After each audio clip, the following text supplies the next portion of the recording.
Good evening uncle. Good Good evening evening. Uncle. അല്ല, എന്താ മീരയുടെ ഉദ്ദേശം? എന്താ അങ്കിൾ? കാര്യങ്ങളെല്ലാം ഞാൻ പറഞ്ഞു മനസ്സിലാക്കി തന്നല്ലേ, എന്നിട്ടും എന്താ ഇങ്ങനെ സില്ലിയായിട്ട് പെരുമാറിയത്? ഇന്നത്തെ ചുറ്റുപാടിൽ അയാളെ സ്ഥിരപ്പെടുത്താൻ കഴിയില്ല എന്ന് ഞാൻ പറഞ്ഞതല്ലേ, പിന്നെ എന്തിനാ ഇങ്ങനെ എഴുതി കൊടുത്തയച്ചത്? അത് അങ്കിൾ അയാൾ കോളേജിൽ വന്ന് ബഹളം ഉണ്ടാക്കാൻ തുടങ്ങി. ബഹളം ഉണ്ടാക്കിയ പ്രിൻസിപ്പലിനോട് കംപ്ലൈന്റ് ചെയ്യണം. രേഖാമൂലം എഴുതി കൊടുത്തയച്ചാണ് സ്ഥിരപ്പെടുത്താമെന്ന്. അതുകൊണ്ട് അയാൾ കോടതി വരെ പോവാം, അറിയാമോ? ഇനി എന്താ ചെയ്യാ അങ്കിൾ? ഞാൻ ഒരു കണക്കിന് ആ കടലാസ് വാങ്ങിച്ച് കീറി കളഞ്ഞു. അപ്പൊ അയാൾ ഇനിയും കോളേജിലേക്ക് വരുമോ? ഞാൻ പറഞ്ഞു വരട്ടിയിട്ടുണ്ട്. ഇനി അഥവാ വന്നാൽ തന്നെ കുട്ടിക്കൊന്നും അറിയില്ല എന്ന് പറഞ്ഞു ഒഴിഞ്ഞാൽ മതി. ഞാൻ ഇറങ്ങുക. പ്രസിഡൻസിയിൽ ഒരു ഡിന്നർ ഉണ്ട്. ഇനി ഇത്തരം മണ്ടത്തരങ്ങളൊന്നും കാണിക്കണമെന്ന് പറയാനാ ഞാൻ വന്നത്. എവിടെ മറ്റു രണ്ടുപേരും? മഞ്ജുമോൾ ഇറങ്ങി. മായ പഠിക്കുക. എന്താ, തനിക്കൊന്നും പഠിക്കാല്ലേ? ഞാൻ പഠിച്ചു അങ്കിൾ. ശരി.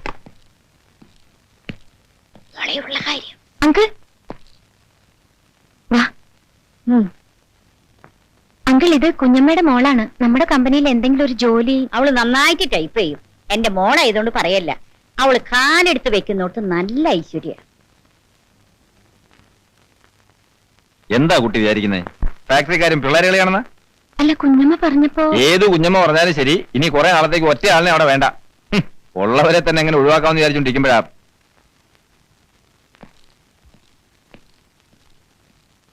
കുഞ്ഞമ്മേ, കേട്ടു. ഇത്ര മനുഷ്യപ്പറ്റില്ലാത്ത ആളുകളെ എന്തിനാ മാനേജർമാരായിട്ട് വെക്കുന്നത്? കുട്ടിക്ക് ഇവിടെ ഒരു അധികാരമില്ലേ? കുഞ്ഞമ്മേ, ഒരു 8 കൊല്ലം കഴിഞ്ഞോട്ടെ, പിന്നെ എല്ലാം ഞാൻ നോക്കിക്കോളാം. അതുവരെ ഞാൻ വിളി കൊണ്ട് എവിടെ പോവും? നാട്ടിലേക്ക് തിരിച്ചയച്ചൂടെ? മോൾ ഇങ്ങോട്ട് വന്നൊരു കാര്യം പറയട്ടെ. ഇനി മോളോട് ഞാനോട് സത്യം പറയട്ടെ. എന്താ കുഞ്ഞമ്മേ? ഇവിടെ നാട്ടിലേക്ക് അയച്ചാ ഭയങ്കര കുഴപ്പ. മോൾ ഇതാരോടും പറയരുത്. ഇല്ല. ഇവളവിടെ പല കുലുമാലുണ്ടായിക്കൊണ്ടാ പെട്ടെന്ന് ഞാൻ ഇങ്ങോട്ട് വരുത്തിയത്.